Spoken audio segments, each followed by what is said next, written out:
பீஸாக்கான to ready ஆகிக்குது. கறிகளை வைக்கிறது. இப்போ நாங்கள் பீஸாக்கு இது மாதிரி ரவுண்ட் ஷேப்புக்கு வெட்டி அதுக்கு நாங்கள் சோஸை பூசிட்டு இப்போ நாங்கள் இதில் கறியையும் சிக்கன் கறி செஞ்சு எடுத்துக்கிறோம். அதையும் சீஸையும் வச்சு அவனுக்கு போட்டு பேக் பண்ணி எடுப்போம்.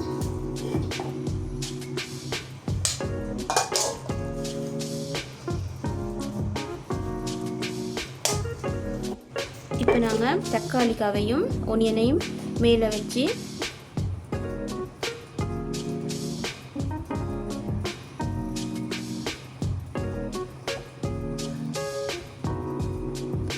சீஸையும் போட்டுக்கொள்வோம்.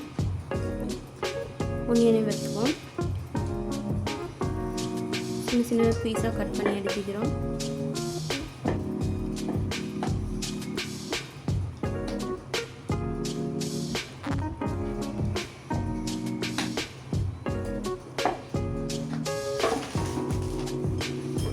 சீஸை போட்டுக்கொள்ளும்.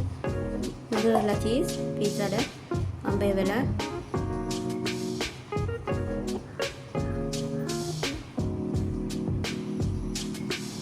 இது மாதிரி இப்போ எங்களோட பீஸா ரெடி ஆகிட்டு அவனில் வச்சு நாங்கள் ஒரு 10 மினிட் பேக் பண்ணி எடுத்தோம்.